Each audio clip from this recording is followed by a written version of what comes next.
दरभंगा की वह रात बेहद खौफनाक थी। हवा ऐसे चल रही थी जैसे कोई रो रहा हो। रात के ठीक 2 बज रहे थे जब रोहन सिंह के दरवाजे पर दस्तक हुई। ठक ठक ठक। रोहन गहरी नींद में था। शोर सुनकर वह गुस्से में उठा। कौन है भाई, इतनी रात गए? चैन से सोने भी नहीं देते, वह बड़बड़ाया। उसने दरवाजा खोला तो सामने एक डाकिया खड़ा था। डाकिया पसीने से लथपथ था और बुरी तरह कांप रहा था। रोहन बाबू, डाकिये की आवाज लड़खड़ा रही थी। यह पार्सल लीजिए। भेजने वाले ने कहा था कि ठीक 2:15 पर ही देना है। 1 मिनट आगे नहीं, 1 मिनट पीछे नहीं। रोहन ने चिढ़कर कहा, 2:30 बजे पार्सल? पागल हो गए हो क्या? सुबह ले आना। लेकिन डाकिये ने जबरदस्ती पार्सल रोहन के हाथ में थमा दिया। नहीं साहब, रख लीजिए, मुझे वापस नहीं ले जाना इसे।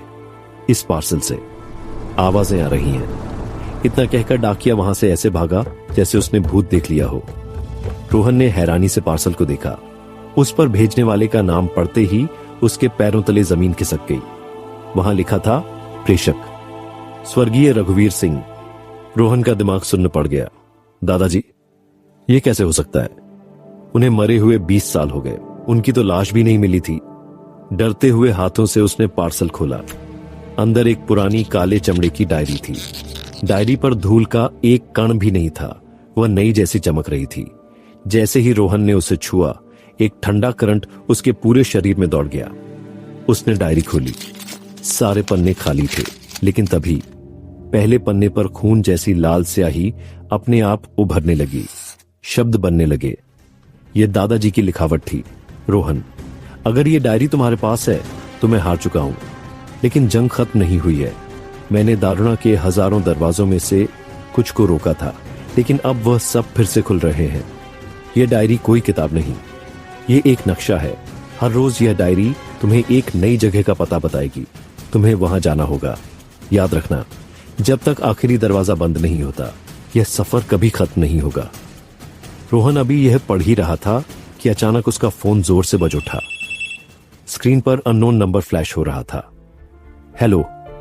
रोहन ने डरते हुए फोन उठाया। दूसरी तरफ से एक लड़की की आवाज आई। आवाज में घबराहट थी, लेकिन वह एकदम सपाट थी।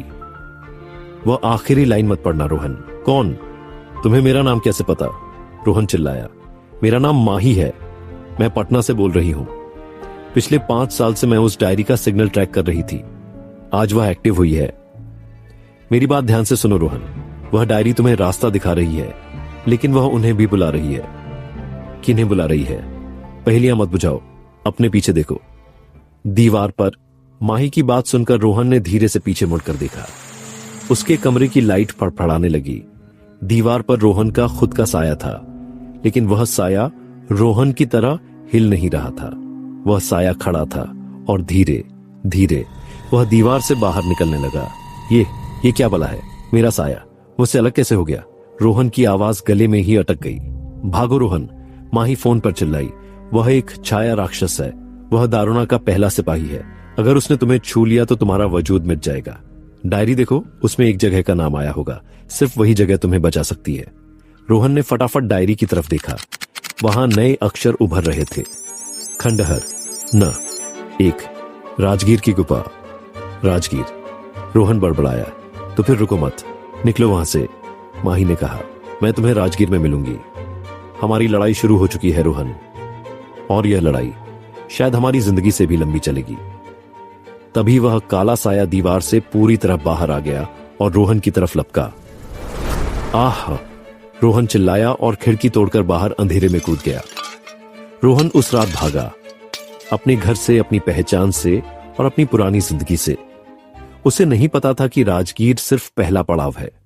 डायरी के हजारों पन्ने खाली हैं और हर पन्ना एक नई मौत का पैगाम लेकर आएगा।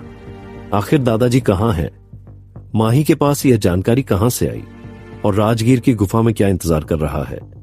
जानने के लिए पढ़िए अगला भाग।